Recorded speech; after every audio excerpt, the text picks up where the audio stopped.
Good evening. Welcome to AS10 Property, Plant and Equipment. How are you all people? Are you enjoying this standard?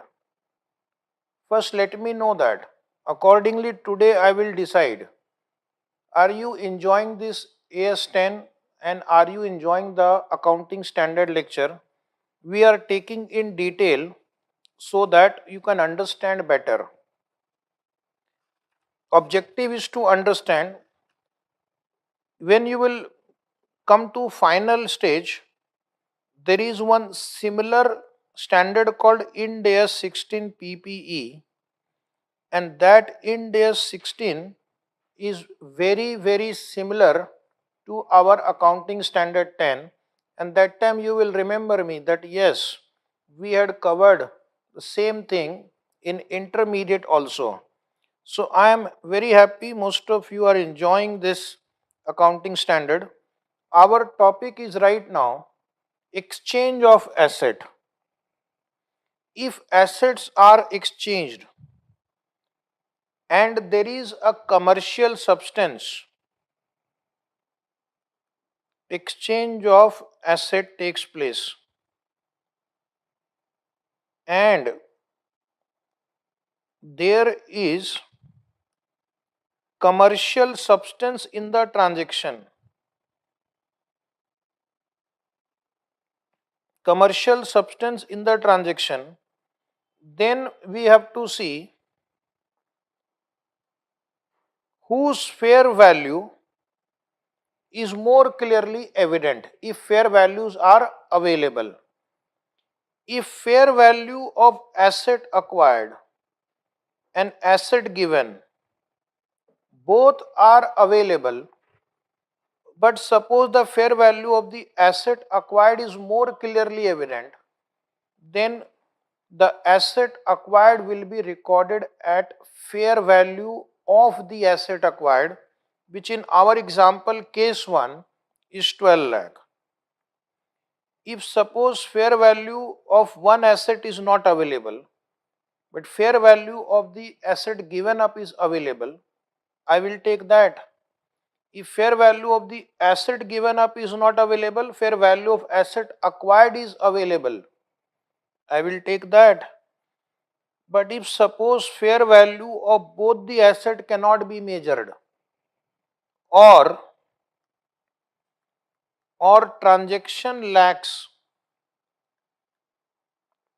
commercial substance, or transaction lacks commercial substance, then I will value the asset acquired at carrying amount of the asset given up subject to any cash received or paid.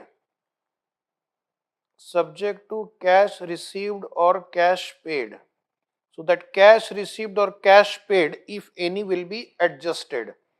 Now we'll do some practice on this, right? So there is a question number example 1 just printed below. Example 1, if one fixed asset is exchanged for another fixed asset, say machine A is taken in exchange for motor car B. Oh my god, this is machine A and this is motor car B. Machine A is acquired, motor car is given, which has a book value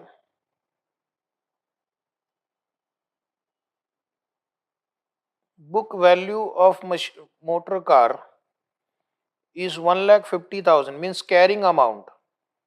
Carrying amount means book value. Book value means cost minus depreciation minus impairment loss. Okay, which has a book value of 1,50,000. Fair value of the car. Fair value means market value. The price at which knowledgeable and willing party will enter into a transaction. the fair value of the car is 1,70,000 and the fair value of machine acquired is 1,80,000. The question says, underline, the fair value of the machine is more clearly evident. The fair value of the machine is more clearly evident. So you have acquired a machine, you have given a car. So that machine will be recorded at what value? Will it be recorded at 1,80,000 or 1,50,000 or 1,70,000? At what value machine will be recorded? So the answer is fair value of that asset which is more clearly evident. So the question has said fair value of machine is more clearly evident. So that new machine A will be recorded at 1,80,000. What journal entry would the company pass? The company will debit machine A at 1,80,000. That was my query. Company will derecognize motor car. Company will remove motor car from the books at book value so that this motor car account gets closed. Motor car accounts gets closed. The difference between 180 and 150 is your profit. So that is called profit on exchange.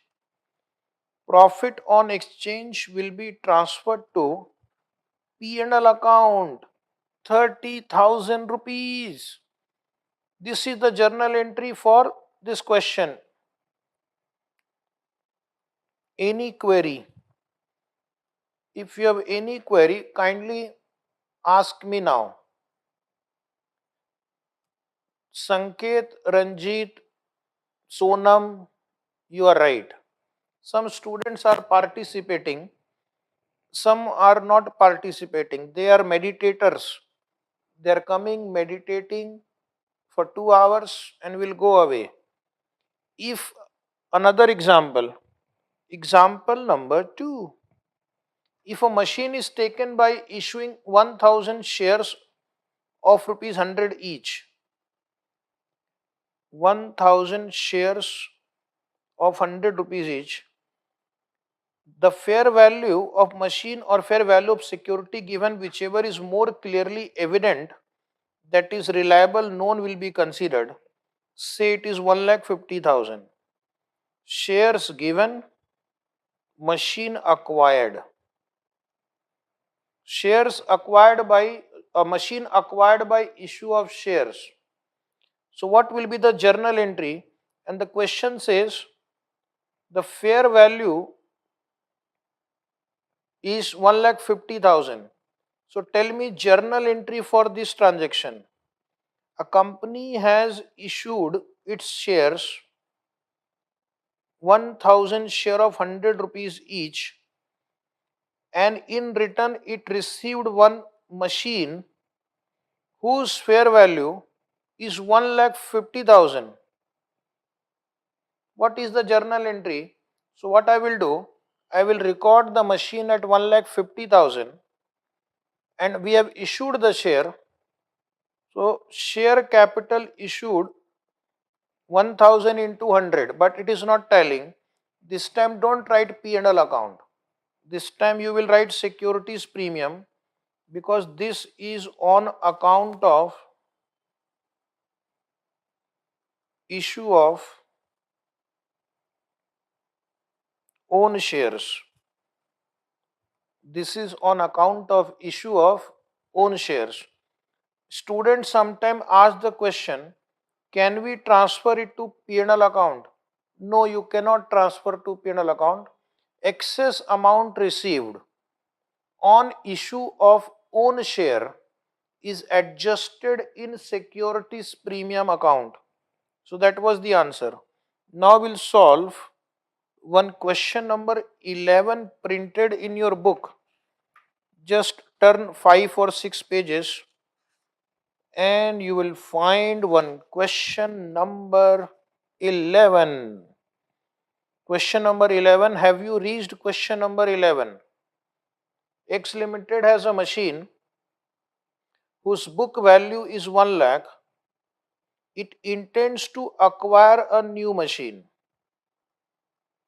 This is what happens in our day to day life also. We give away the old asset and we take a new asset. So, old machine book value is 1 lakh. It intends to acquire a new machine. So, now it wants to acquire a new machine. New machine in, old machine out. New machine in. This new model is priced at rupees 20 lakh. What is the fair value of this machine? New machine fair value is easy to find. 20 lakh. The vendor is willing to give credit of rupees 20,000 if the old machine is traded in. How is the new machine to be recorded? How is the new machine to be recorded? How is the new machine to be recorded? But what is the meaning of this line? The vendor is willing to give credit of rupees 20,000 if the old machine is traded in, and how the new machine will be recorded. So the meaning of this line is that this vendor says you can give me old machine and I will give it a value of rupees 20,000 only. But the cost of this new machine is 20 lakh. Old machine. Sometime you will also do the same thing. You give your asset. Suppose recently you purchased a mobile phone, okay, and you exchange your old mobile phone in the same shop. They will look at your mobile phone and they will say, we will give you 2,000 rupees for that. So the vendor says, I can accept your old machine only for 20,000. This is the value of the new machine. How much cash will be paid? My first question is, how much cash you have to pay extra? You took a new machine whose value is 20 lakh. You give an old machine, you gave an old machine, and the other party, the vendor says, we will take this old machine only for 20,000. Even if it is 1 lakh in your books of account, that is not material. We will take it as 20,000. So how much cash? How much cash you have to pay? Suppose this is Mr. Ranjit and this is vendor Usha. Vendor Usha. How much cash Ranjit will have to pay to Usha in this deal? So Ranjit is saying 19 lakh 80,000, Sanket is 19 lakh 80,000, Sonam is 19 lakh 80,000. How will Ranjit record this transaction? So journal entry in the books of Ranjit, the entity, it will record machine new debit at 20 lakh. 20 lakh. 2. Cash or bank 19 lakh 80,000. 2. Machine old book value. Book value you have to credit so that this asset gets derecognized, but it is not telling. There is a loss to this party Ranjit. So on the debit side, P&L account debit balancing figure. So this is 80,000 rupees loss to Ranjit. This entry please write down. This entry, if it is not written, write down. I think it is written alternative B. Only keep the alternative B in your notes and remove alternative A from your books. Only alternative B is the right answer because the fair value of the new machine is 20 lakh. So new machine will come in our books at rupees 20 lakh. New machine will come in our books at 20 lakh.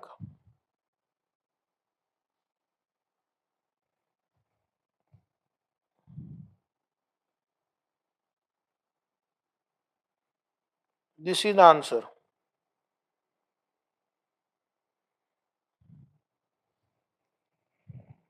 Write a note here at the end of second answer, second alternative, first alternative delete. It is assumed that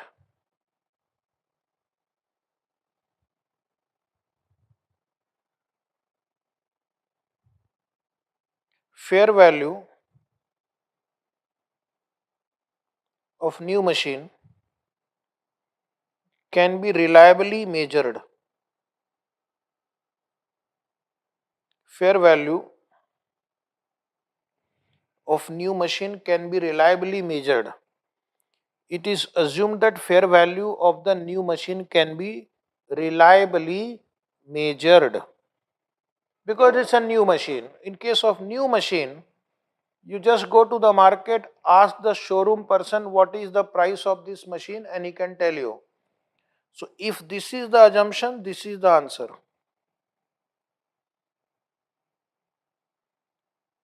Okay?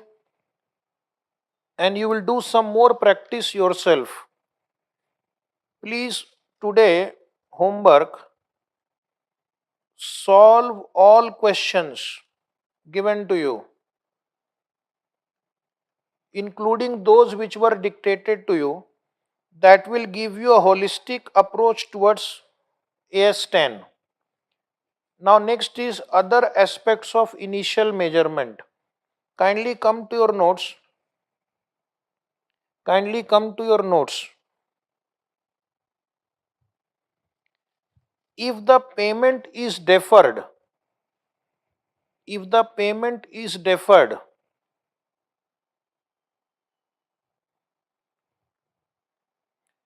this you will find in para 15. Para 15, second line, in point number A.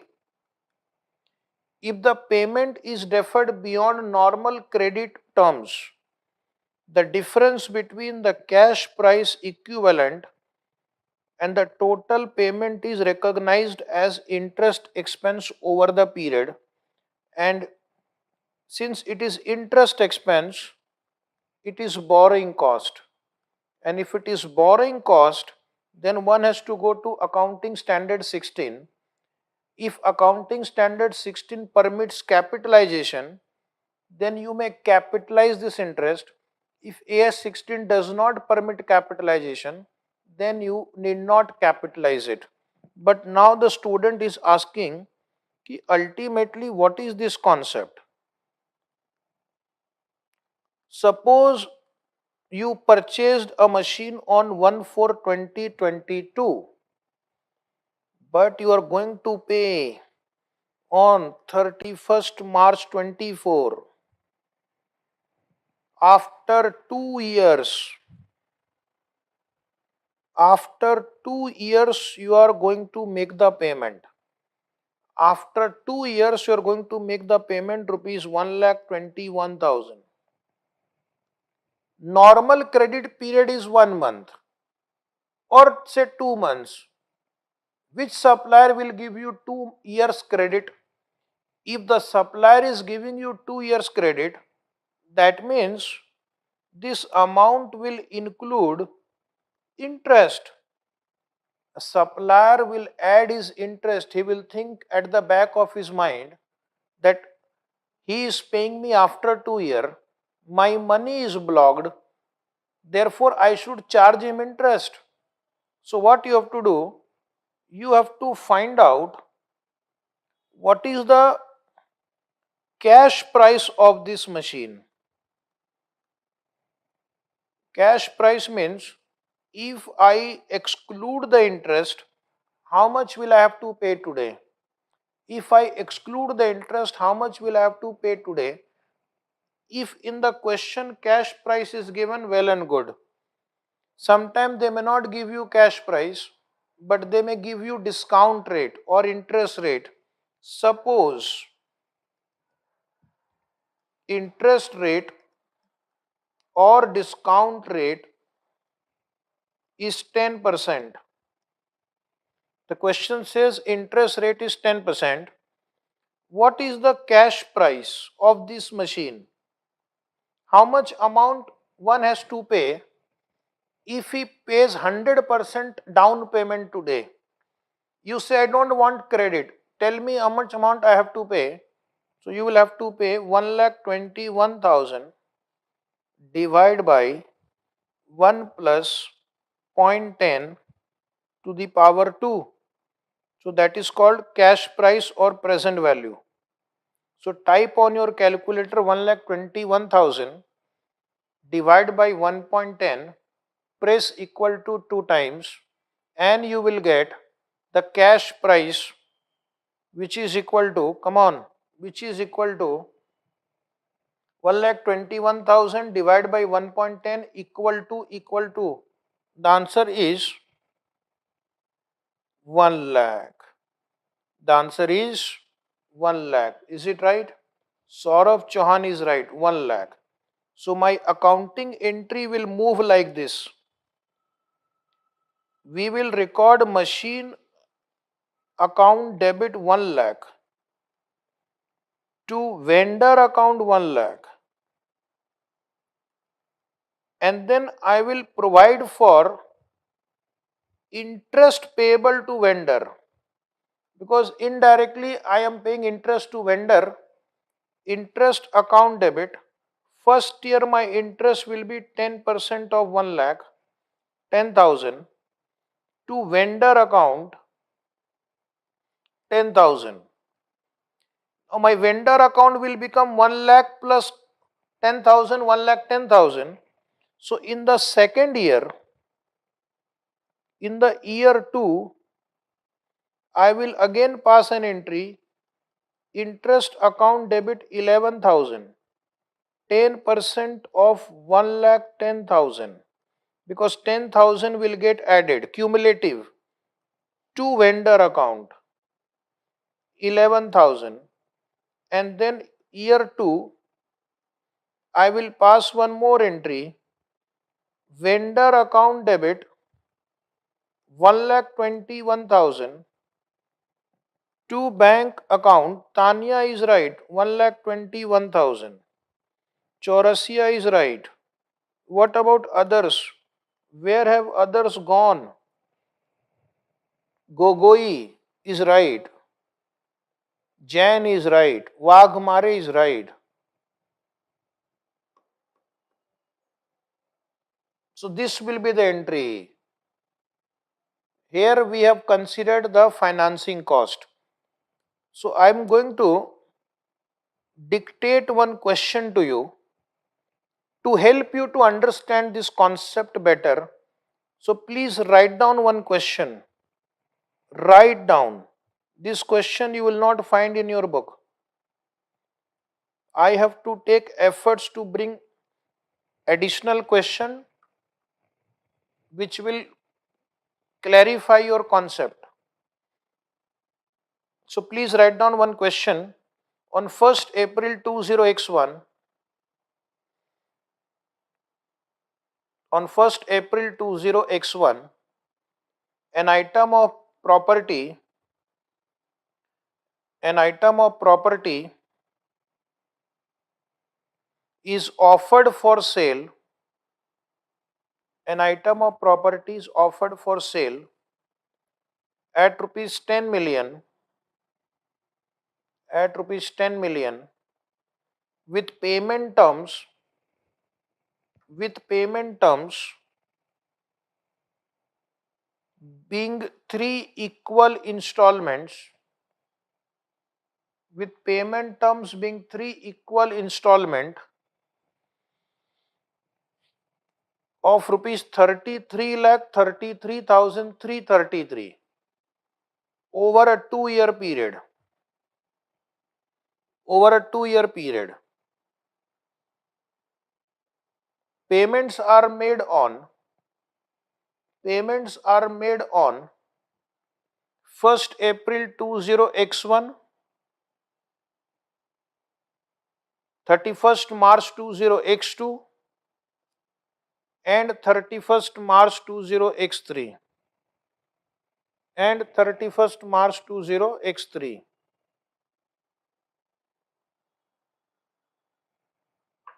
The property developer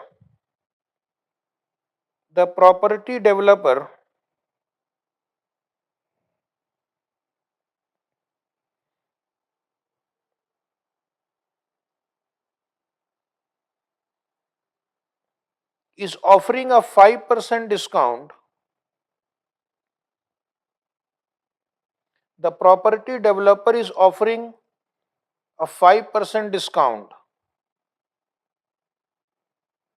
that is rupees 5 million, if the payment is made in full. If the payment is made in full at the time of completion of sale. If the payment is made in full at the time of completion of sale, implicit rate of interest is 5.36% per annum. Implicit rate of interest is 5.36% per annum. This they have calculated and given to you. This is the interest rate the vendor is charging. State how the property will be recorded in accordance with Ind AS 16. How the property will be recorded as per Ind AS 16. How the property will be recorded as per Ind AS 16. I will just read the question again for understanding. On 1st April 2001, an item of property is offered for sale at rupees 10 million, with payment being three equal installment. So this is 1st April 20x1, 31st March 20x2, and 31st March 20x3. You have to pay 33,33,000 in three installments, which comes to approximately 10 million or 1 crore. The total of this is 10 million or 1 crore. But you are given another choice. If you want to pay today, then you can pay 95 9.5 95 lakhs. This 95 lakh is cash price. Two choices you have. Choice number one, you can pay in three installment. If you pay in three installment, you have to pay 33.33 lakh, which means you have to pay a total of 1 crore. 10 million is 1 crore. If you are going to pay 100% amount today only, down payment,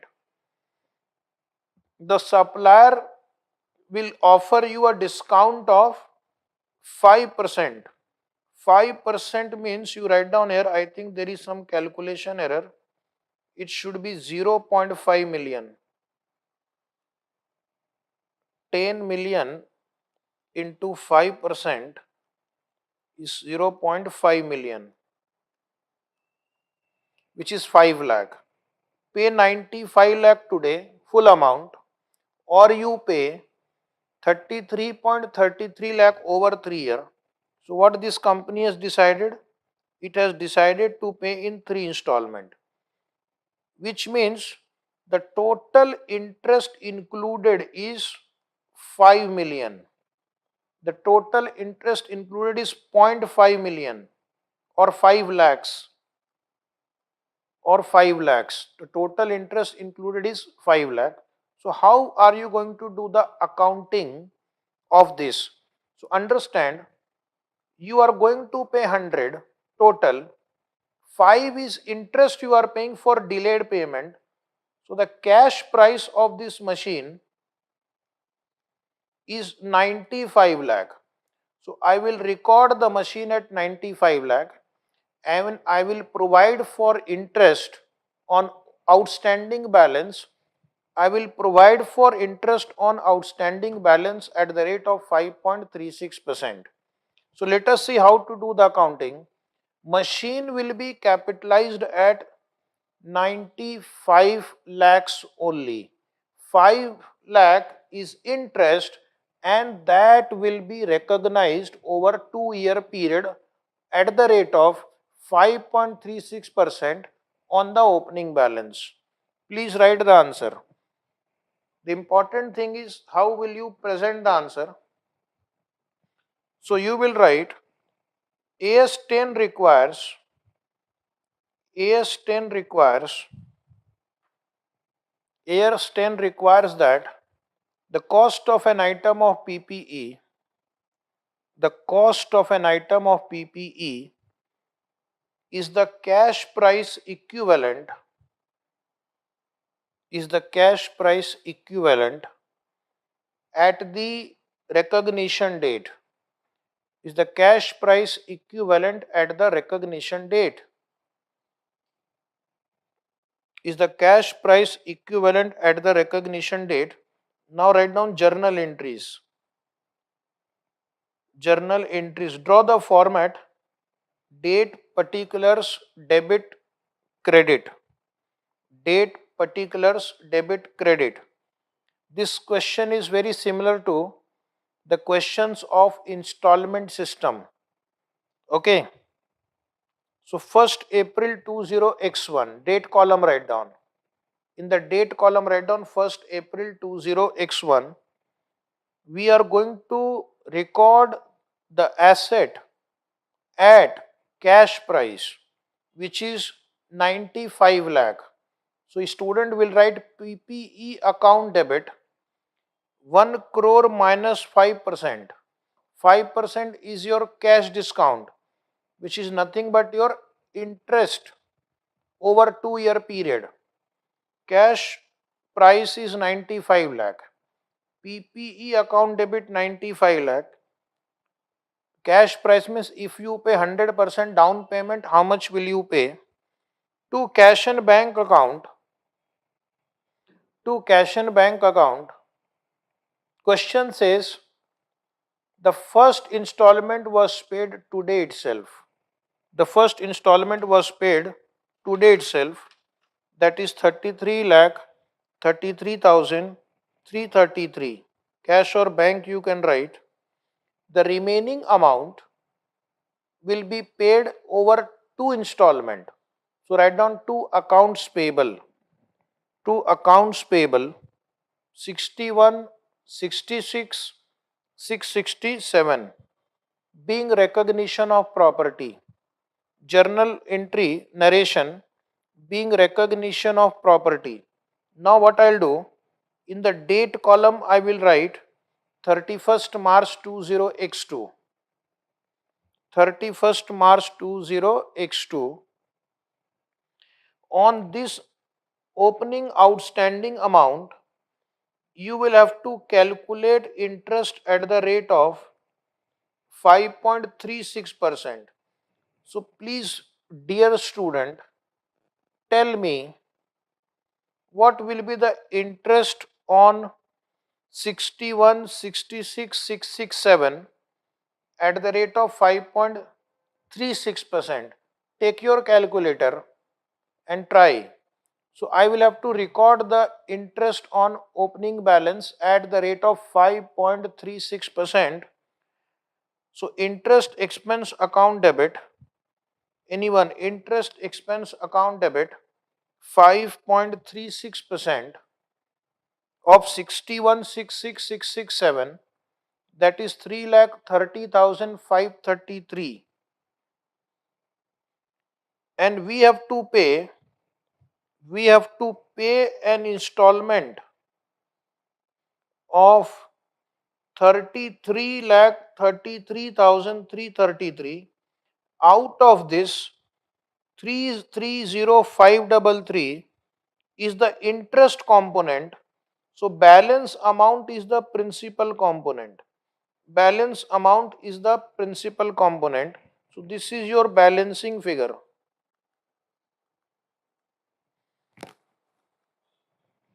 This is your balancing figure. Out of total 33 lakh 33,333, 3,30,533 is your interest portion. Therefore, 30 lakh 2,800 is the principal portion of the loan paid. The narration write down: recognition of interest expense, recognition of interest expense and payment of second installment, and payment of second installment, recognition of interest expense and payment of second installment.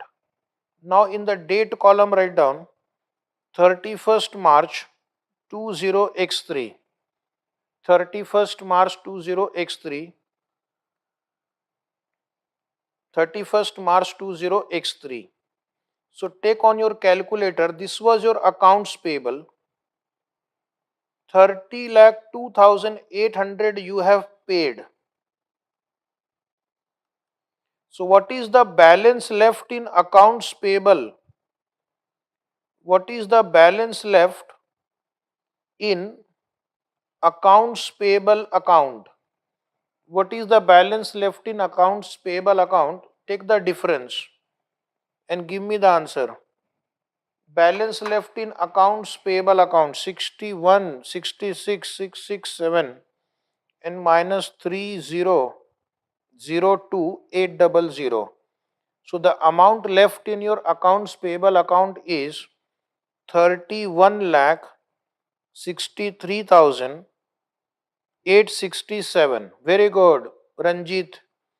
And you have to pay 33 lakh 33,333, which means the difference that you are going to pay in the last installment is towards interest. So the interest you are going to pay is total amount you have to pay is this. To close the accounts payable, we have to debit this amount. So what I'll do this time, interest I will debit 169,466. So that will close my account. That will close my account. So you will write interest expense. Either you write 169,466 or 467, doesn't matter. That is balancing figure. Accounts payable debit 31,63,867. Somebody in future will ask me, sir, how did you get this number? So it is better to write the calculation for that. And then to bank 33, 33, 333. Or if you want to write 4, it's okay. Then adjust 1 rupee here and write a narration. Recognition of interest expense and payment of final installment. Such questions are asked for something around 4 to 5 marks. If you practice well in advance, you can solve it very easily. Okay? Usha is right. Sakshi is right. Chaurasia is right.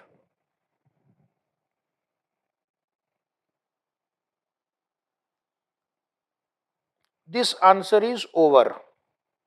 Any query? Any query? Ask me. This is a question where the amount is paid in installment.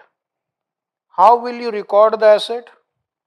How will you record the liabilities? How will you record the expense? And what will happen to this interest? It will be transferred to P&L account. Write down in bracket P&L account, P&L account. And what will you do with this PPE? This PPE will be depreciated, but we don't have information about either the depreciation rate or the useful life. 3 year is not the useful life. 3 year is the installment period, or 2 year is the installment period. So PPE will be depreciated, information not available. Interest expense will be transferred to P&L account. So now we'll go to next concept. Consolidated price is paid for several items of PPE. So suppose you purchased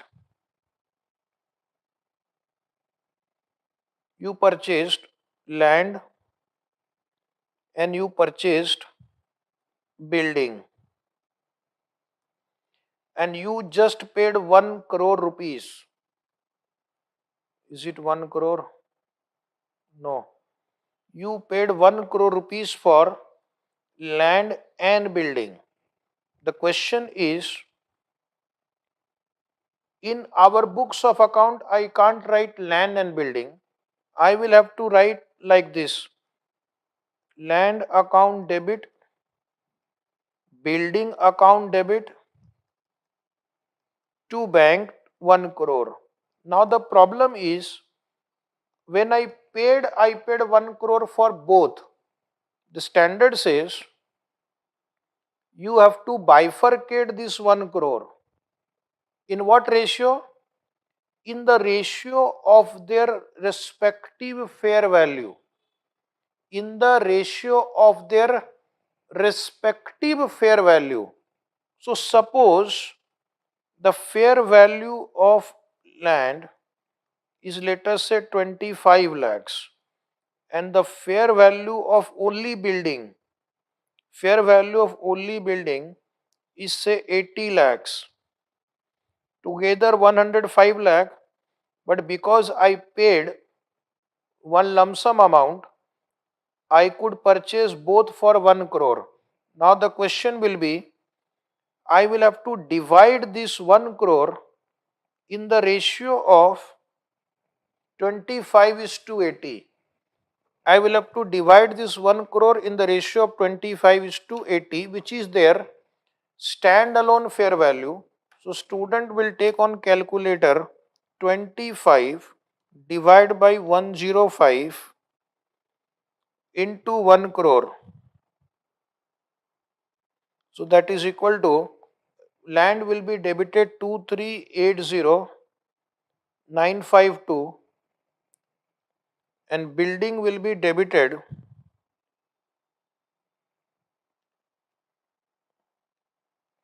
balancing figure. Building will be balancing figure. 1 crore, then minus 2380952. So for the purpose of accounting, I will take these figures. You are right. Sakshi is right. Chaurasia right. Moonrise Chaurasia, very good. Sometimes what happens, we purchase a building. Now it may have land also. It may have furniture also. It may have electrical items also. Okay. So in that case, AC. In that case, I will have to apportion in the ratio of fair value of land, building, furniture, air conditioner, electrical equipment. So if one amount is paid, two or more assets are acquired, allocation will be based on respective fair values. Okay. When fair values cannot be measured reliably, these values are estimated on a fair basis as determined by a competent valuer. Then your question will be, what if I cannot calculate fair value? Go to a valuer, and then the valuer will tell you separately what is the fair value of each item.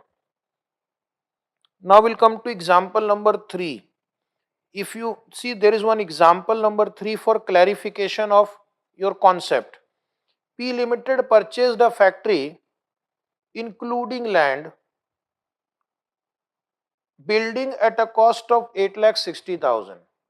Factory building, but also it got land in along with that. The separate valuation of land is 2,50,000 and building is 5,30,000 respectively. How the land and building will be shown in the balance sheet? So 8,60,000 is consolidated price. I will apportion it over two assets, land, building.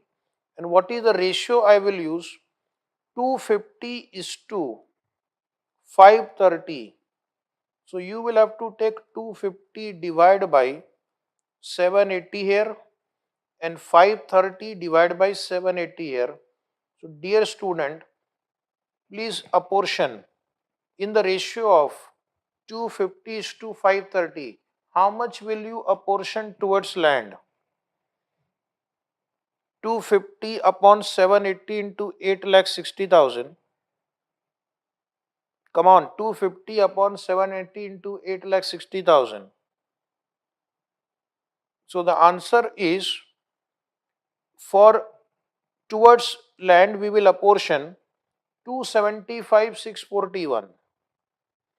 275,641, and the amount you will apportion towards building is 584,359. This way you will do the calculation. So when one amount is paid, two or more assets are acquired, the amount will be apportioned over two or more assets in the ratio of fair value. So Sakshi, Usha, Moonrise, Chaurasia, you are right. Next paragraph number 4. Cost of an item of PP held by a lessee under a finance lease. Now this is simple. If you have acquired a PPE item under a finance lease, you will apply the principle of AS 19. AS 19 says it will be recorded at the lower of fair value and present value of minimum lease payment. This will be covered in AS 19. So I will request the student not to ask me the question on what is the meaning of fair value, present value of minimum lease payment. It is the present value of your rentals. But it has got some more discussion pending that will be covered in AS 19, not today. You will just write in the exam, PP acquired on lease under a finance lease is covered by AS 19. Similarly, if you have acquired asset under government grant, AS 12 will apply. AS 12 will apply. For example, suppose Sachin Tendulkar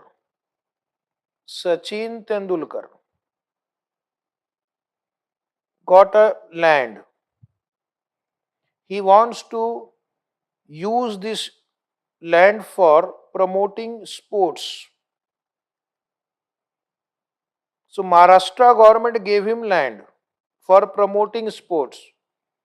So there are two possibilities. One is he got it free of cost. Second, he paid a nominal amount. Nominal amount. Nominal amount means the market value is 5 crore. Actual amount paid by Sachin Tendulkar is 10 lakh only. That is called nominal amount, much lower compared to market value. So what we will do, we will apply AS12. AS12 is called accounting for government grant, coming soon. Accounting for government grant. So if it is free of cost, then recognize at nominal amount. For example, Tendulkar will pass the entry. Since it is free of cost, you will just record it 1 rupee or 10 rupees or 100 rupees to P&L account. But if you have paid some amount, then you will record at that amount only which you have paid. In case if you have paid some amount for that, then you will record it at that amount. More about asset acquired in the form of government grant. More about that we are going to cover in our AS12. Okay. If it is free of cost, then just record it at 1 rupee, 2 rupees, 5 rupees. And if it is at an amount paid, some nominal amount is paid, then on the basis of actual amount paid. Don't worry about this because this is going to be covered again in detail in AS12. What we have discussed till now, asset to be recognized at the beginning. So we have taken following cases. For your understanding what we have covered, let me just tell you, if asset is purchased by paying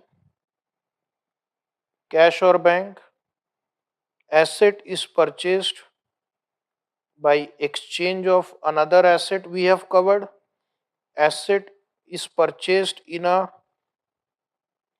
deferred payment basis, installment basis, delayed payment basis. Then we have discussed more than one asset purchased by way of a consolidated price, asset acquired under lease, asset acquired under government grant. How these assets will be initially recorded, that we have done. That means the date we purchased the asset, this is the amount at which the asset was recorded. Now the next task is measurement after recognition. So I have purchased the asset on 1/4/22. On 31st March 23, how will I record it? On 31st March 23, how will I record it? So now the standard says you have two choices. Paragraph 16. You have two choices. Either you can follow cost model or you can follow revaluation model. Either you can follow cost model or you can follow revaluation model. AS10 gives you two choices. AS10 gives you two choices. Either you can follow cost model or revaluation model.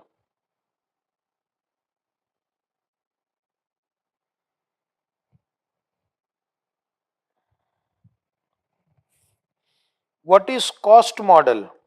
See this diagram below. See this diagram below. What is cost model? Cost model means the amount will be cost that we have discussed for last 1.5 hours and previous lecture also. We have discussed cost.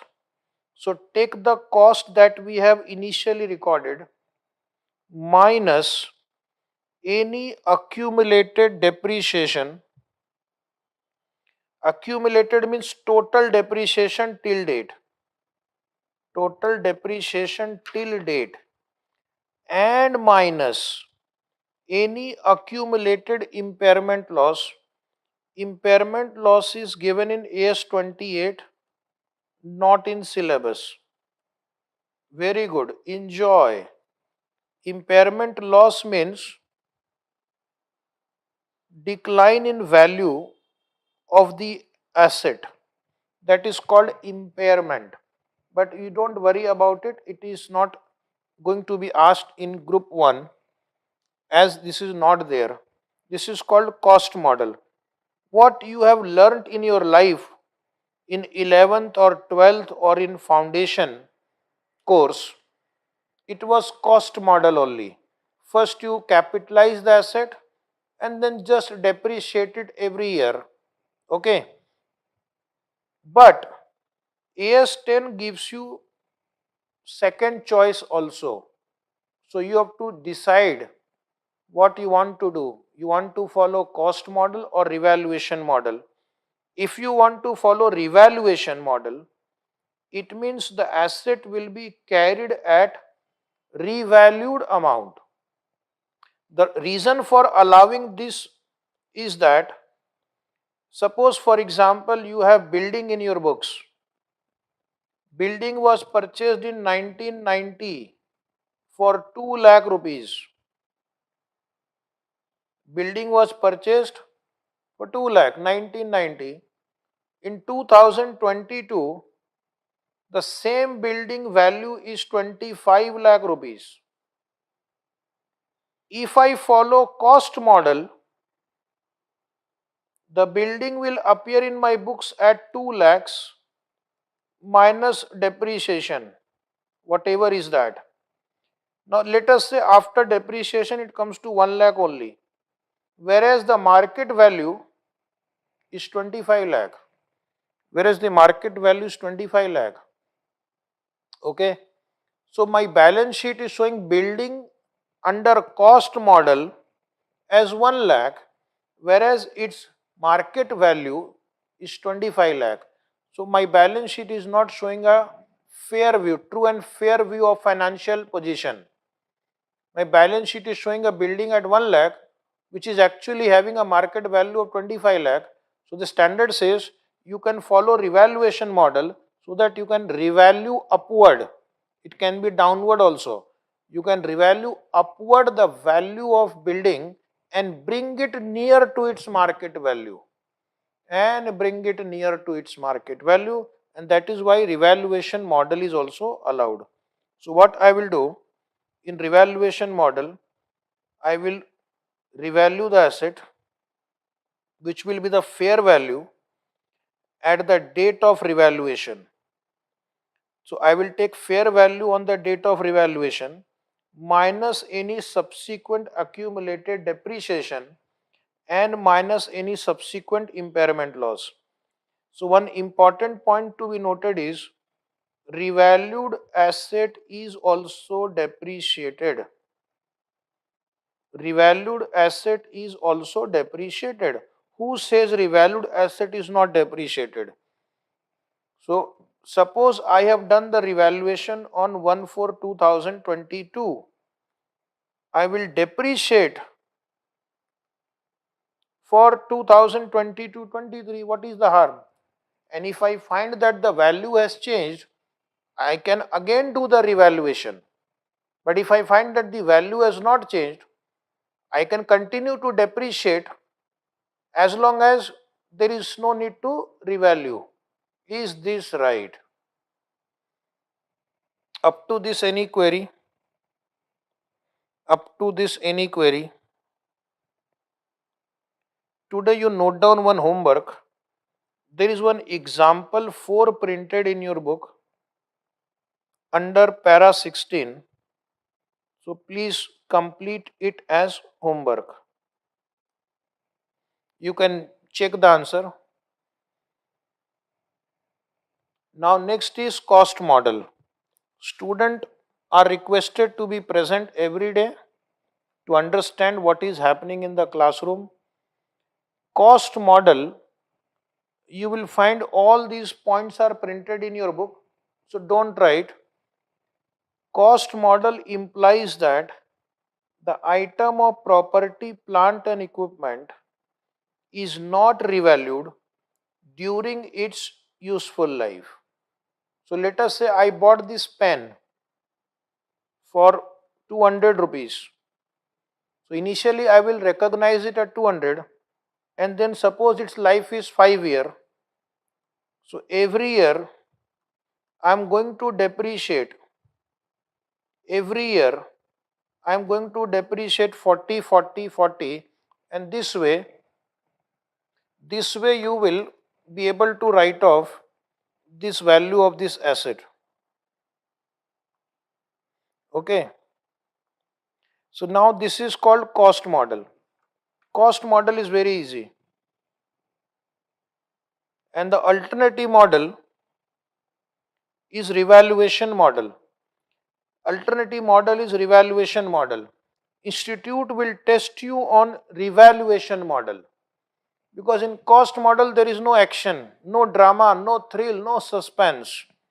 The action, drama, thrill, suspense lies in revaluation model.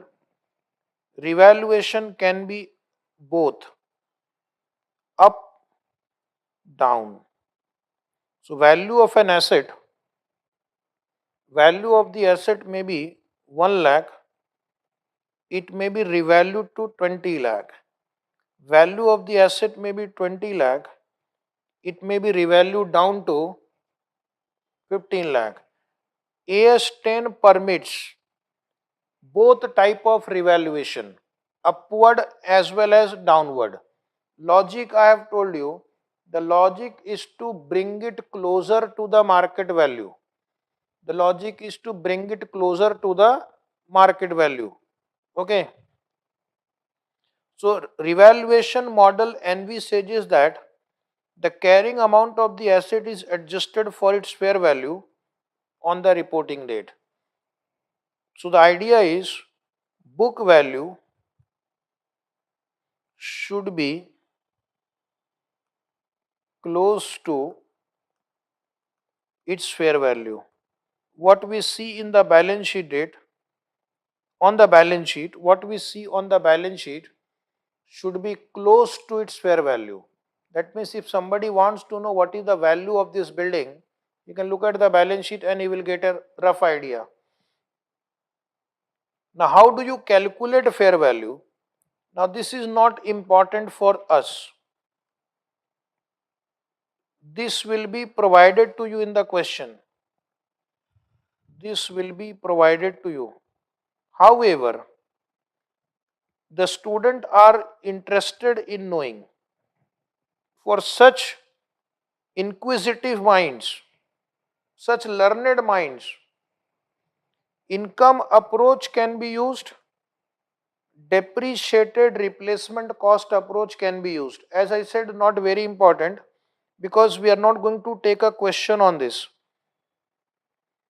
Income approach means discount the future cash flow, estimate how much cash flow asset will generate, estimate cash flow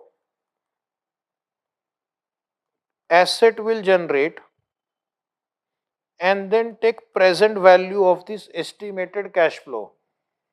This is called discounted cash flow approach. And the second one is called depreciated replacement cost approach. That means if I purchase the similar asset today, if I purchase the similar asset today, if I purchase the same machine today, if I construct the same building today, how much will it cost me? How much will it cost me? That is called current cost approach or depreciated replacement cost approach. So let us say this calculator I purchased 5 years ago. What will be its fair value today? How much amount I will pay to buy the similar calculator with same service potential? So that is called depreciated replacement approach. Now we'll come to some important points about revaluation. So in your book, paragraph number A, B, C, D, E, F, A to F, pay attention. I have written everything in simplified format. So paragraph number A in your book deals with frequency of revaluation. Deals with frequency of revaluation. How frequently you should revalue your asset if you are following revaluation model, so they have given a very general statement. Revaluation should be done with sufficient regularity. Revaluation should be done with sufficient regularity. Oh, that means you should do it regularly. Maybe once a year, maybe once in 2 year, once in 3 year. Whatever frequency you will choose, whatever frequency of revaluation you will choose, ensure that your book value and your fair value does not differ much. So there is no major gap between the book value and the fair value on the balance sheet date. So for understanding purpose, I have just simplified your notes.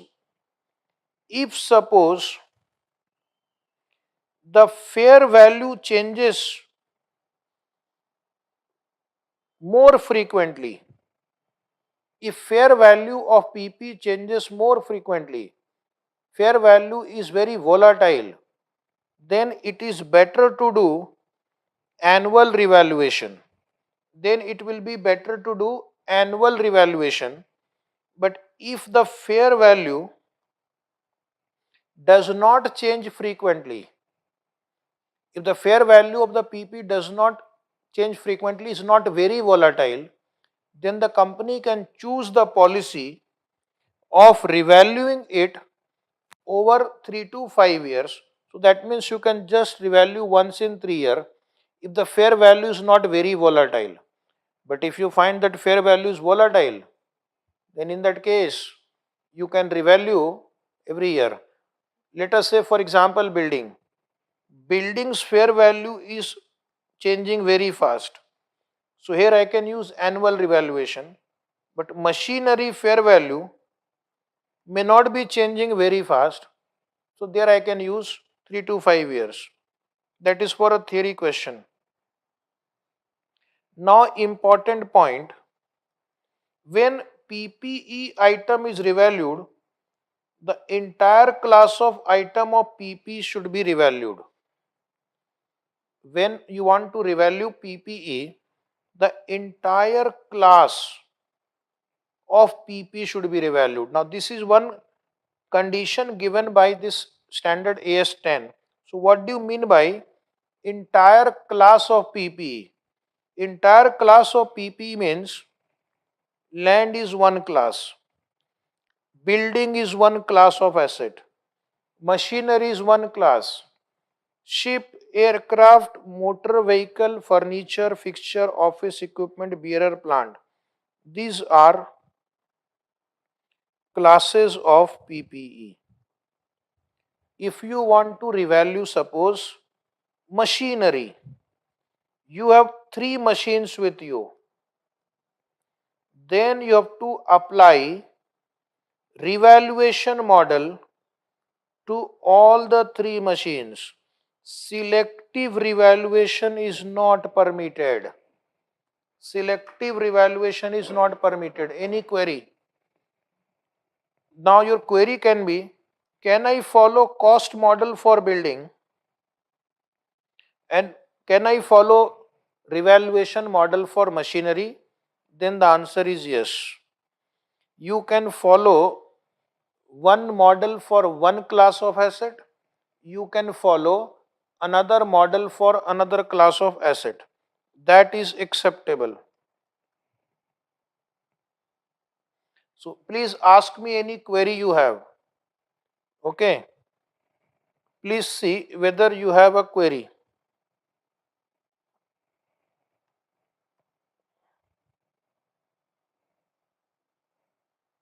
Just a second.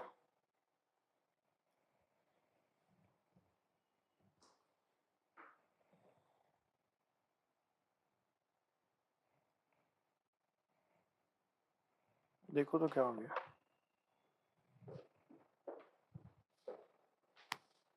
Hang हो गया इधर.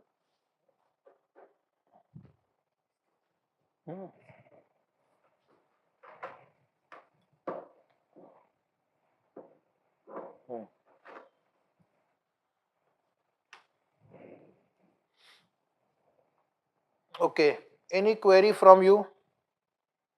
If you don't have query, now understand the accounting treatment. So first point you have understood, entire class should be revalued.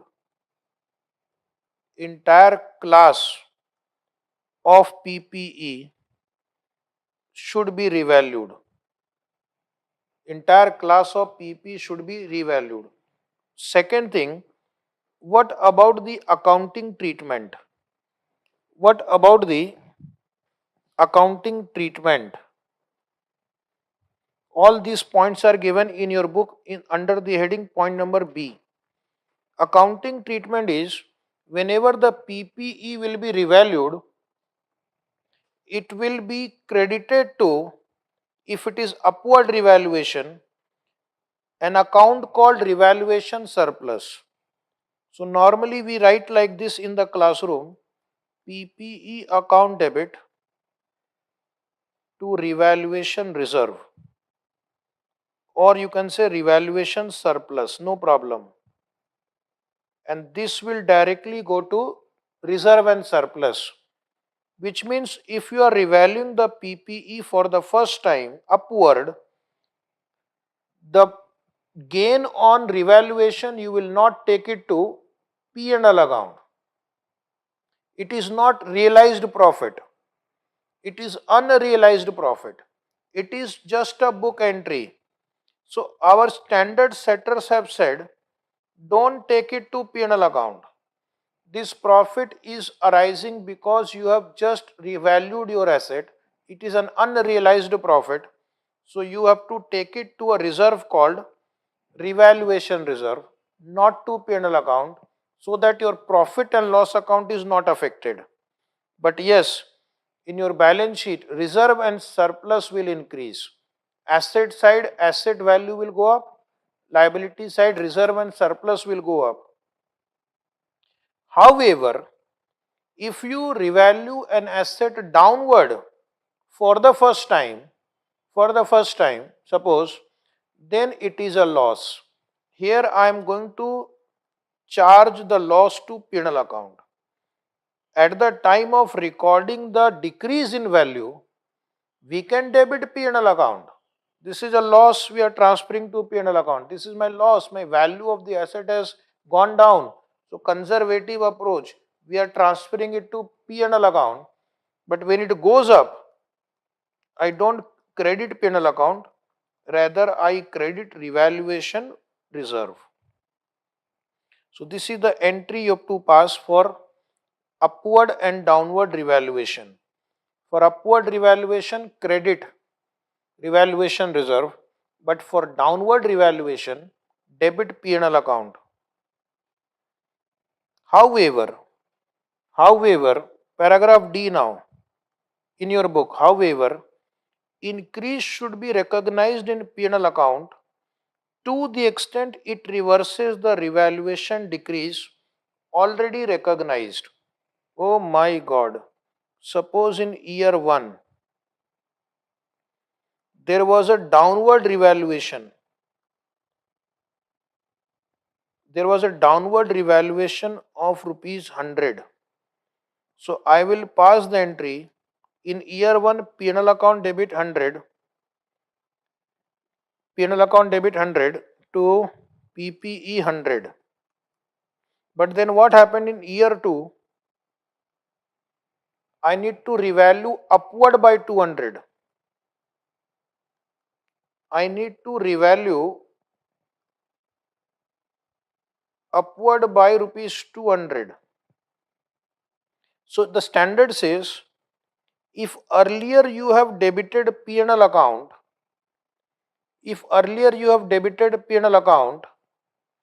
then second time, in case if you have to revalue upward, then you will first credit P&L account to the extent you have debited earlier. So this 100 I will give back to P&L account. Last year I have charged, now I will credit, and the remaining amount, if any, I will transfer to revaluation reserve. Remaining amount, if any, I will transfer to revaluation reserve. This is how the accounting is done for an asset which was earlier revalued downward but later on revalued upward. Is it right now? Let us come to another situation.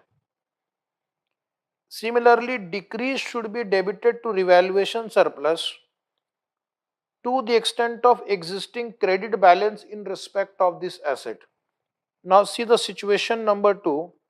In year 1, there was an upward revaluation of 100 rupees. So I will pass the entry PPE account debit 100 to revaluation reserve 100. But then what happened in year 2? I have to do a downward revaluation. I have to do a downward revaluation by 200 rupees. Oh, so here I will first debit revaluation reserve 100 rupees because that is the balance with me. Then I will debit P&L account 100 and to PPE 200. So if you have revalued upward in year 1 and then the same asset is needs to be revalued downward, first use balance in revaluation reserve, and if that is not sufficient, then you debit the balance to P&L account. Is it right? Any query on this? So what we will do in our notebook, draw this chart. Draw this chart quickly. This will help us to understand the treatment should be given for revaluation. It might take some time, but I am sure it will be very useful to you. So you follow my instruction and start writing.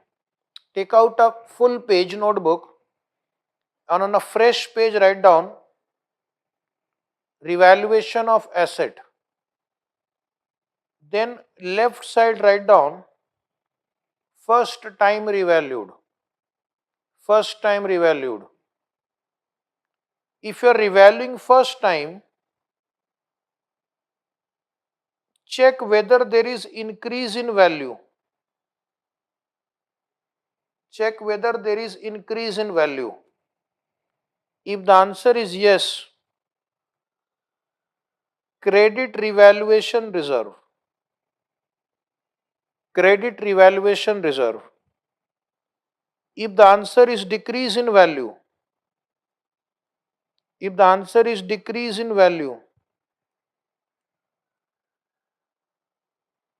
the answer is decrease in value, then you say charge to P&L account. Then you say charge to P&L account. Everybody is writing. Say yes. Please tell me, are you writing? Say yes or no. Louder yes. Everybody. Yes.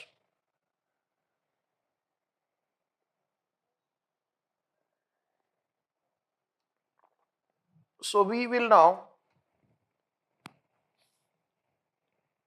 go to this point. Previously revalued. If an asset is previously revalued, then next year or subsequently check whether there is decrease or increase in value. There are four possibilities. There are four possibilities. Consider four possibilities. Yes, most of the students are writing. Draw one arrow below, and now we have four possibilities. 1, 2, 3, 4. According to what happened earlier and what you want to do now will give the treatment. Usha, write down. Suppose we have present increase, now we want to increase. Last year also we had increased. Increase means last year also we have credited revaluation reserve. This year also we will credit revaluation reserve. This is my situation 1. Second possibility, present decrease plus previous increase. Oh, present decrease but previous increase. So what I will do, this decrease charge to revaluation reserve. Charge to revaluation reserve. How much? To the extent of previous increase, or you can say to the extent of balance in revaluation reserve, and charge the remainder, if any, to P&L account, and charge the remainder, if any, to P&L account. So first I will utilize revaluation reserve. If that is not enough, then we will charge P&L account. Next one, this is third possibility. Present increase, this year increase, but previous year it was decrease. Current year increase in value, previous year decrease in value. So previously we had charged to P&L account. So we will credit the P&L account to the extent of previous decrease. So you are going to credit first P&L account to the extent of previous decrease and credit the remainder, if any,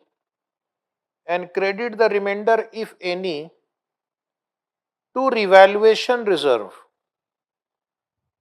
and credit the remainder, if any, to revaluation reserve.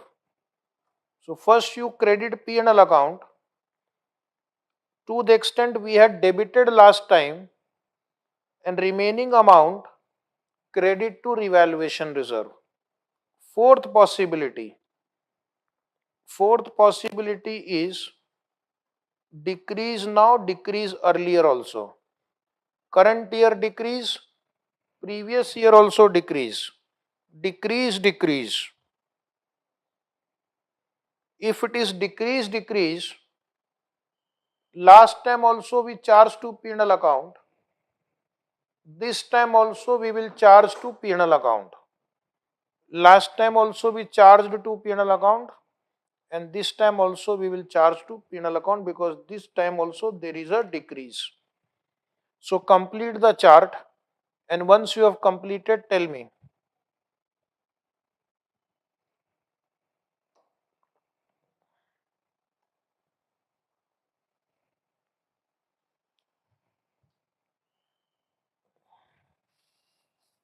Note down everybody nicely.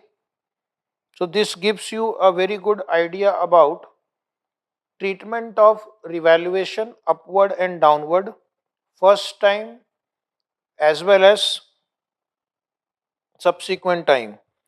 So Thanga Lakshmi Surya has completed. What about other student? Have you completed? Yes, please tell me. Have you completed? Have you completed? All of you? Yes. So now we'll come to next point, number E in your book. Point number E, as the asset is used by the enterprise, a portion of the revaluation surplus may be transferred to revenue reserve. So the standard says, if you have revalued an asset upward,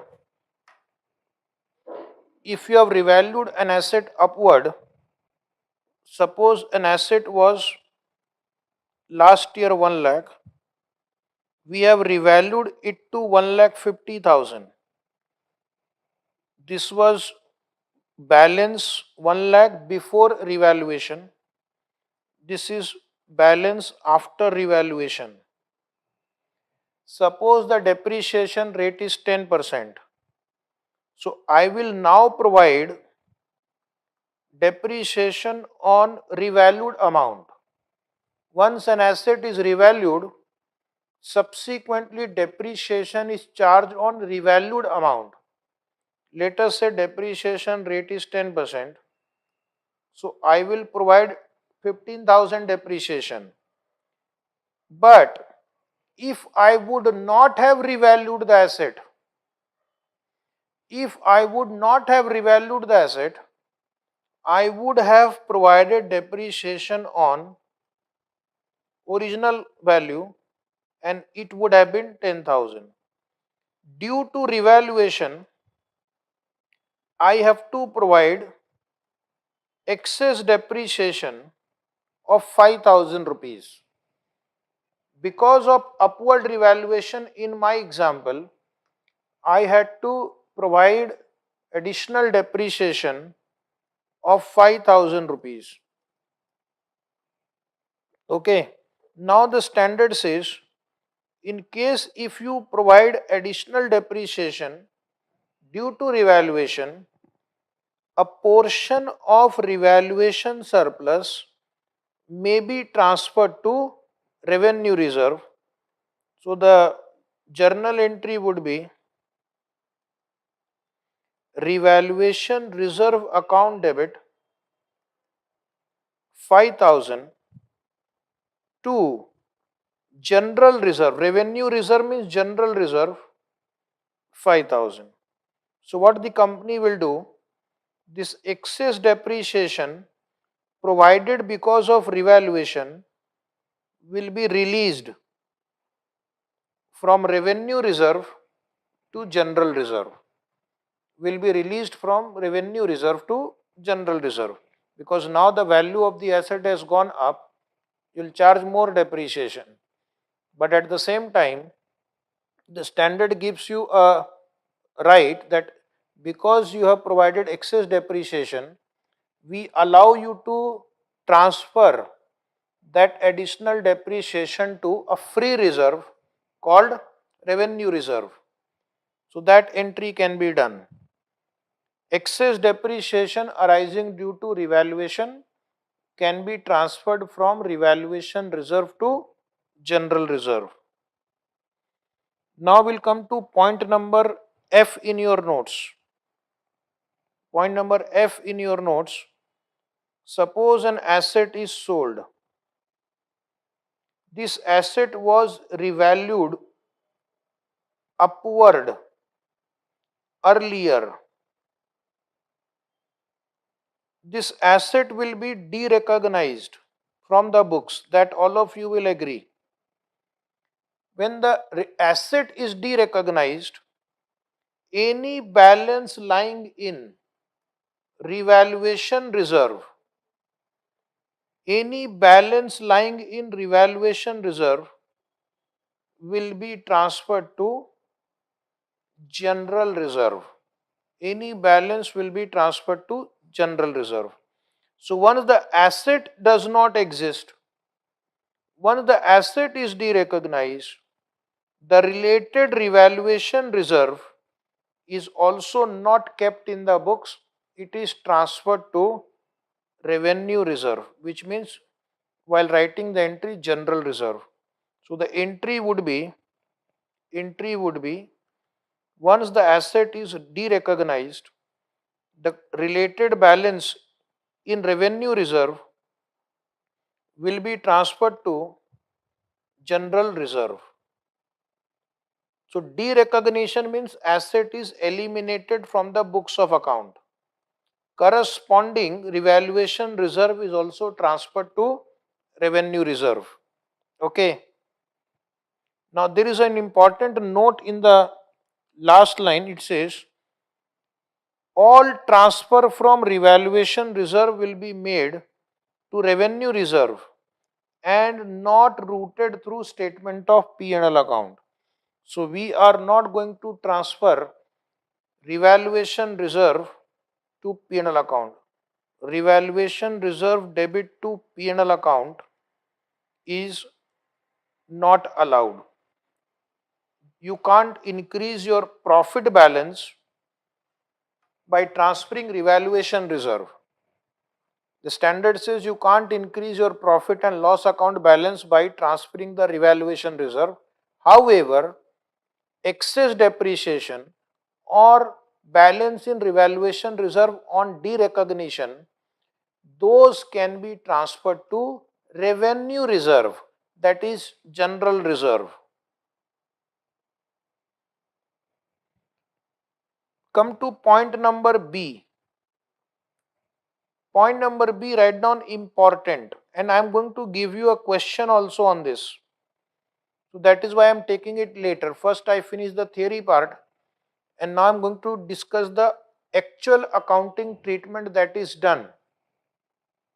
Where an item of PPE is revalued, the adjustments are made in the following ways. Previously I just said PPE account debit to revaluation reserve. But in the question you will be given,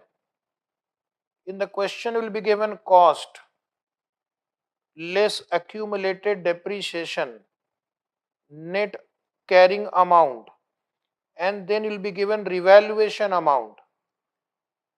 Now the question is, how are you going to pass the journal entry when you are also given accumulated depreciation in the question? If only the net amount was given, then I will pass PP to revaluation reserve.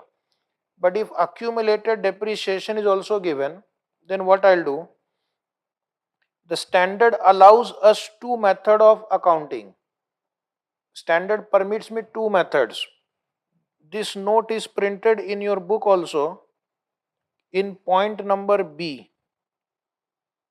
You don't need to write. One method is the gross carrying amount is adjusted in a manner consistent with the revaluation of the carrying amount of the asset.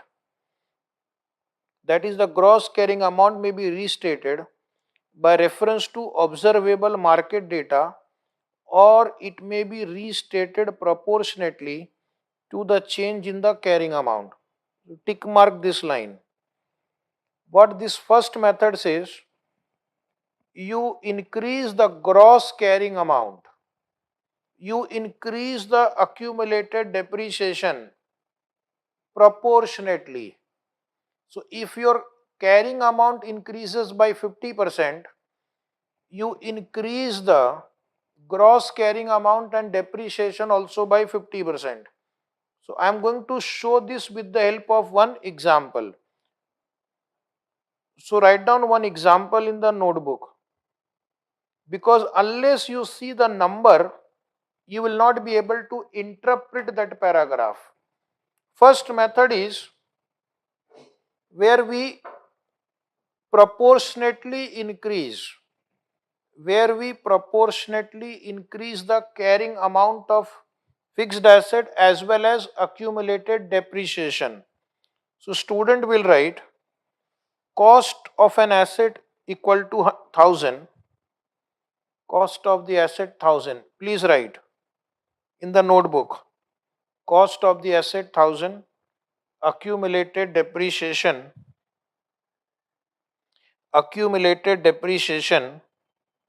400. See, if cost is 1000, accumulated depreciation is 400, so net carrying amount is 600. Now this asset is revalued to 1200 rupees. Now this asset is revalued to 1200 rupees. And you have to increase the gross carrying amount and you have to increase the accumulated depreciation. This is first method. Okay. So what I will do, I will check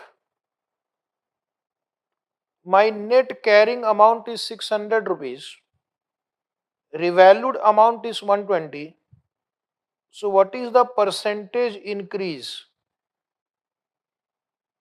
1200 minus 600 divided by 600. So you will say the percentage increase is 100%. The percentage increase is 100%. So what I'll do, I will take 100% of this. I will increase this by 100%, 1000 rupees. I will increase this also by 100%, 400 rupees. So now I will pass an entry where I will increase the gross value by 1000. I will also increase accumulated depreciation by 400. So automatically what will happen? My net increase will be 600 rupees. My net increase will be 600 rupees.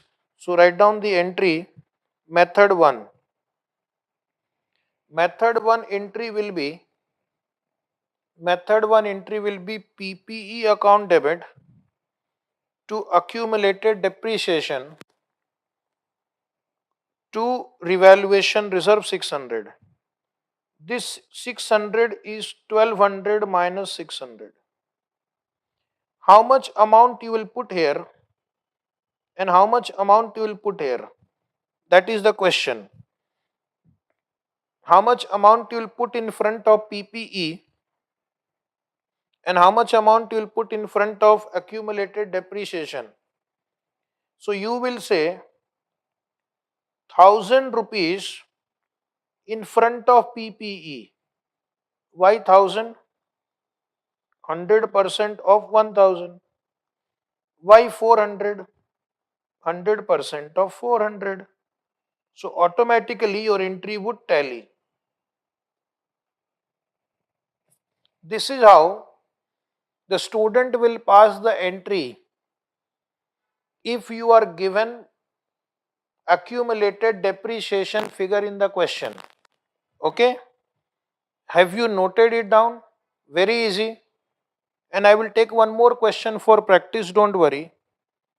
Now there is something called method 2 also printed in your book. Point number B. In method 2 what I will do? I will close the accumulated depreciation account against the gross carrying amount of the asset. So what they are trying to say, first you close accumulated depreciation account, accumulated depreciation account debit to PP. Whatever is your book value of accumulated depreciation, if you reverse it, that account will close. After passing this entry, this is my step number 1. After passing this entry, I will compare revised carrying amount of PP with revalued amount. I will compare the revised carrying amount of PP after passing the first entry with the revalued amount, and then I will pass the step number 3. Entry would be PPE account debit to revaluation reserve. So I will compare these two figures, calculate the difference and pass entry for the difference. So exactly how to apply this method, let us see. With the example, same example I will take. Okay. So write down example in the notebook. Or you can just say solve the above question by method 2. Solve the above example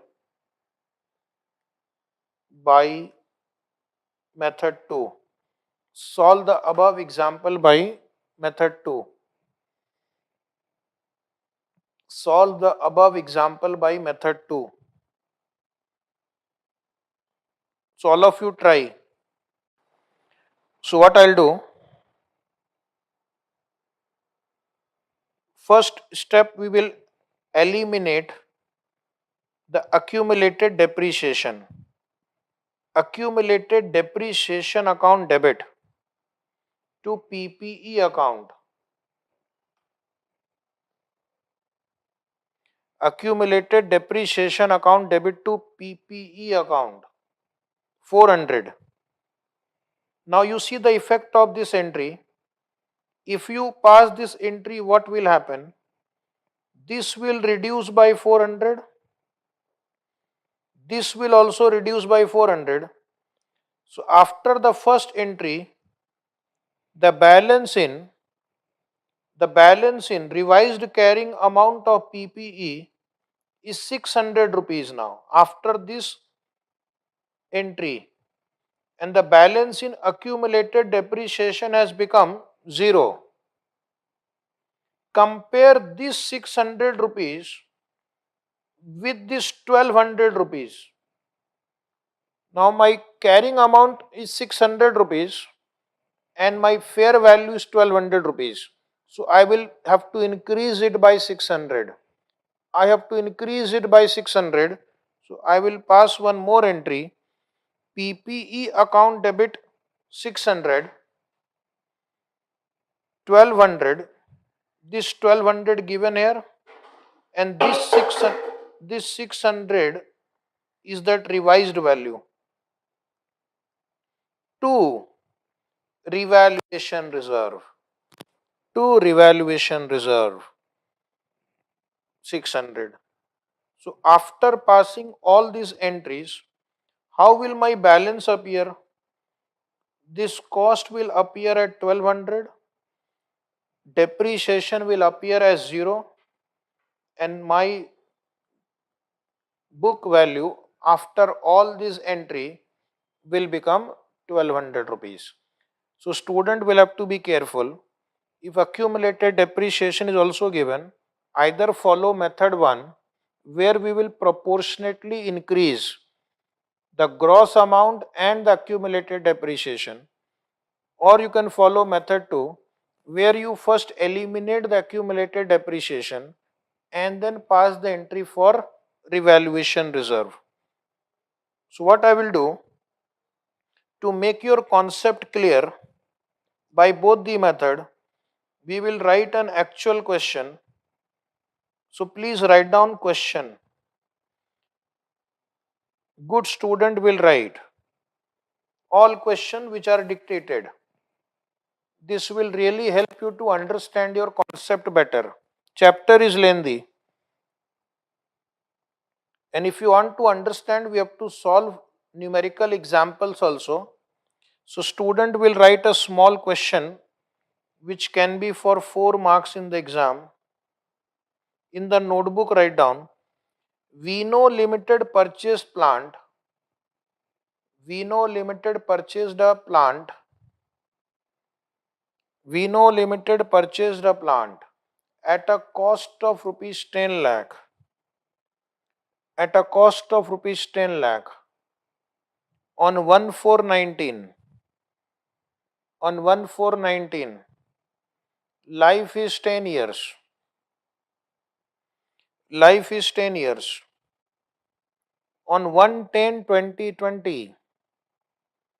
On 1st October 2020. 1st October underline. Vino Limited revalued the plant. Vino Limited revalued the plant. Now this is after 1.5 year. Vino Limited revalued the plant. Fair value is rupees 9,35,000. Fair value is rupees 9,35,000. Pass journal entries under both methods. Pass journal entries under both methods. Pass journal entry under both methods. So first understand, the asset was purchased on 1419. There will be a year ending date 31st March 20 and then 1/10/2020. First we will depreciate the asset for 1 year here, then we'll depreciate the asset for 6 months here. You will get the carrying amount of PPE. First depreciate here, then depreciate for 6 months. Life is given 10 year. Compare with the fair value. Is it right? And then we will pass the entries. So let us write down Journal of Vino Limited. Journal of Vino Limited. Please write down very important question. Journal of Vino Limited. Draw the journal entry format. Draw the journal entry format.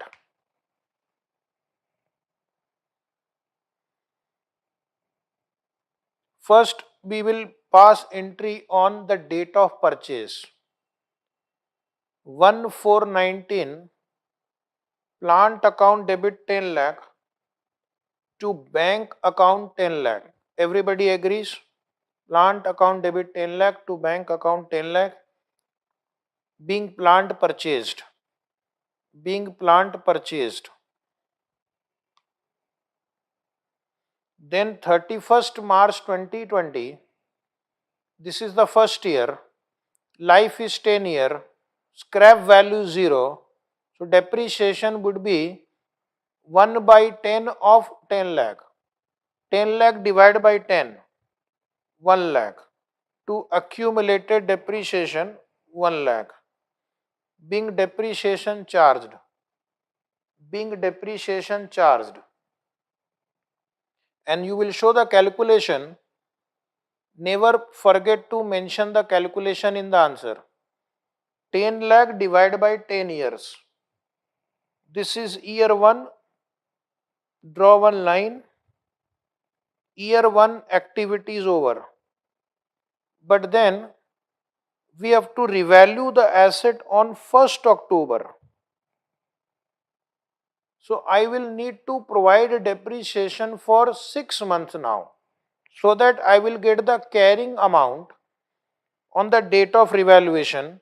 So now my depreciation will be half of it. If 1 lakh is for full year, 50,000 is for half year, being depreciation charge for 6 months. 1 lakh divided by 2. Calculation of this 50,000. 1 lakh divided by 2, 50,000. These are the entries you will pass before revaluation. Now just understand, your plant account balance will be 10 lakh gross and accumulated depreciation will be 1 lakh this one and plus 50,000 this one. So accumulated depreciation is 1,50,000. Right now the carrying amount is 8,50,000. Right now the carrying amount is 8,50,000 and the question has given you revalued amount or fair value as how much was that? 9,35,000. These are the data that I need right now. I need gross amount 10 lakh. I need accumulated depreciation. I need accumulated depreciation 1,50,000. I need accumulated depreciation 1,50,000 and I need carrying amount 8,50,000 and then revaluation amount. Revaluation amount is 9,35,000. The revaluation amount is 9,35,000.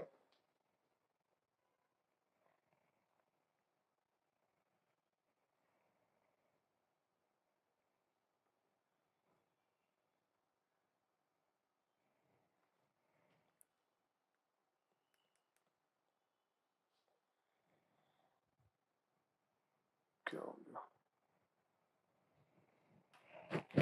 हाँ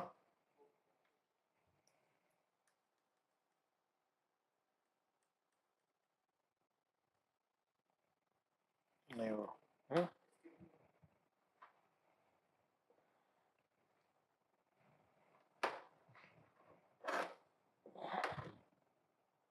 हम्म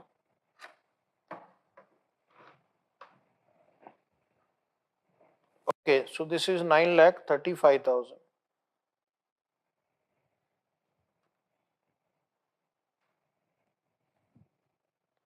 These are the data that I need. So now we need to pass the entry on 1/10/2020 revaluation under method 1. Revaluation under method 1, depreciation elimination approach. Depreciation elimination approach, write down. Depreciation elimination approach means this 1,50,000 depreciation which is lying in the books, I will reverse. I will debit that accumulated depreciation account. So that accumulated depreciation account balance will become zero. So you will say accumulated depreciation account debit 1,50,000 to PPE 1,50,000 to PP 1,50,000 being accumulated depreciation eliminated. Being accumulated depreciation eliminated. After passing this entry, this PPE balance, which was 10 lakh, will become 8,50,000. Compare 8,50,000 with 9,35,000. So, what is the increase in the value for which I have to pass the entry now? Come on, student will answer. I will have to revalue the asset from 8,50,000 to 9,35,000. So increase it by how much amount? Your 8,50,000 needs to be revalued to 9,35,000. So the entry will be PPE account debit 9,35,000 minus 8,50,000 debit 85,000 to revaluation reserve. To revaluation reserve, that is 85,000. Tanya, Thanga Lakshmi, Sonam, Sanket Jain, Sakshi, Ranjit, you people are right. Okay. So this completes method 1. Now write below revaluation method 2, restatement approach. Revaluation method 2, restatement approach. Restatement approach means I will have to check, see on the screen, my net value is 8,50,000 and revalued amount is 9,35,000. So increase in value by 85,000. So the percentage increase is 85,000 divided by 8,50,000 and that is 10%. So under this restatement approach, what I will do, I will increase the plant account by 10%, which will be 1 lakh rupees. I will increase the accumulated depreciation account by 10% of 1,50,000, which is 15,000. So therefore, if I am following restatement approach, plant account will be debited by 1 lakh. Accumulated depreciation will be credited by 15,000. Remaining amount I am going to credit to revaluation reserve. So write down below the calculation of that 10%. Later on, you will not have confusion. So everybody take out your notebook, continue in the same place, revaluation adjustment, or you can make a working note, keep 5 lines blank and write working note 1. After keeping 5 lines blank, you write working note 1, revaluation adjustment. My book value, on 1st October 2020 is 8,50,000. My fair value on 1st October 2020 is 9,35,000. Change is 85,000. B minus A. Change is 85,000. Therefore, change percentage is 10%. Therefore, change percentage is 10%.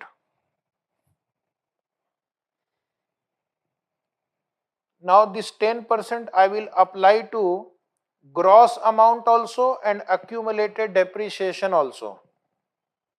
This 10% I will apply to both. So now you write down journal entry, come back to journal entry format, PPE account debit. PPE account debit 10% of 1 lakh. 10% of 10 lakh. 10% of 10 lakh. 1 lakh. To accumulated depreciation. To accumulated depreciation also, we can take 10% of 1,50,000. Both we will increase proportionately, and therefore to revaluation reserve, you will write 85,000. To revaluation reserve 85,000. To revaluation reserve 85,000 being asset revalued. Now my asset after revaluation is 9,35,000 now, and the remaining life is 8.5 years. Remaining life is 8.5 year. Out of 10 year, 1.5 year has gone. So therefore now my question is, how much depreciation you will provide on 31st March 21? Question, a challenge before the student. How much depreciation you will provide on? Quickly answer. How much depreciation you will provide on 31st March 21? 9,35,000. Remaining life 8.5 year. Time period is 6 months. 1st October to 31st March, 6 months. So kindly reply, how much depreciation you will provide on 31st March. Everybody will try. Come on. Everybody will try. How much depreciation you will debit to accumulated depreciation? So the answer will be 55,000. The calculation will be 9,35,000 divided by 8.5 years in 2 half years. 1/2 means half year. How this half year you have calculated? Half year is 110, 22, 31st March 21. That is half year. Chaurasiya, Surya, Wagmare, Gogoi, Jain. You are right. So being depreciation charge. Did you like this problem? Tell me, did you like this question? Yes or no? Now note down one homework today. Homework for you, example number 5. Example 5 printed in this revaluation related paragraph, Thakur is right. Example 5. Thakur says, I have liked this question. Now we'll come to next part of this chapter, that is called depreciation. Earlier there was AS6. AS6 have been deleted. AS6 does not exist now. All those paragraph related to depreciation is now shifted to AS10. Prithvi has liked the question. Very good. So I will dictate more question if you like. Yes or no? So we will come to depreciation. Today we'll just have some basic discussion and then detailed discussion and calculation will be taken tomorrow. So what is depreciation? Depreciation means systematic allocation of depreciable amount. First you underline systematic allocation of depreciable amount. Systematic allocation. There is a small typing error here. It should be depreciable amount. Systematic allocation of depreciable amount of an asset over the useful life. Systematic allocation of a depreciable asset. So, systematic allocation of depreciable amount of an asset over its useful life. Now, suppose this is the asset. This is asset, cost is 5 lakh. Life is 10 years. Salvage value or residual value, salvage or residual value is 50,000. Now what is the depreciable amount here? The depreciable amount will be 5 lakh, which is the cost in our example, minus residual value 4 lakh 50,000. I don't have to depreciate 5 lakh. I have to depreciate only 4 lakh 50,000. Whichever method I will follow, whether it is SLM, WDV or any other method, I don't have to depreciate, first remember 5 lakh. I have to depreciate 4 lakh 50,000. Then I have to see what is the best method to allocate this 4 lakh 50,000 over 10 years. So what the management has to decide, what is the best method to allocate this depreciable amount over 10 years. So suppose I decide to allocate equally, because I believe the use will be equal, I will divide 4,50,000 by 10. This method is called straight line method, equal allocation over useful life. But I can follow other methods also, like WDV, etc. Now you tick mark important point. On this I will take a question tomorrow. Each part of an item of PPE with a cost that is significant in relation to the total cost of the item should be depreciated separately. So you must be thinking why this car is here. Now this car has, suppose, 5 significant parts. Suppose. Now what do you mean by significant part? Significant part means the value of that part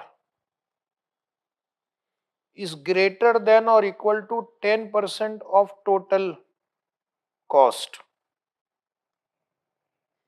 Is greater than or equal to 10% of the total cost, then I will say significant part. Now suppose these are parts of this car, A, B, C, D, E. and their useful lives are also different. Maybe 20 years, 15 years, 10 years, 8 years, and this tire, suppose tire is party 3 years. These are their useful lives. So what the standard says, very interesting. First you will find out the cost of each part. So maybe you are paying 50,000 rupees for part A. Your question will be, how do I know the cost of each part? You will have to take the help of the technician or experts. Suppose these are the parts. These are their useful life. What the standard says, each part will be depreciated separately. Will be depreciated separately. So if an asset has multiple parts, their useful lives are different, and those parts are significant, then in that case, the depreciation will be separately charged for each item of PPE. So for example, here I will take part A 50,000 divided by 20, maybe 2,500. Part B I will take 1,50,000 divided by 15, let us say 10,000. Part C 30,000 divided by 10, 3,000. Part D 80 by 8, 10,000. And part E 60 by 3, 20,000. So my annual depreciation charge will be a total of these numbers, 2,500, 2,500 plus 10,000 plus 3,000 plus 10,000 and plus 20,000. So maybe you'll have to provide 45,500 rupees this year. Oh my God. Then you will say this will make our accounting very complicated. Yes, you are right. But there is no choice, because their useful lives are different and they are significant. You need to depreciate each part separately. That is what the standard says. Okay. So now we will continue tomorrow, same time. Thank you very much. See you tomorrow. Bye bye. Have a good day.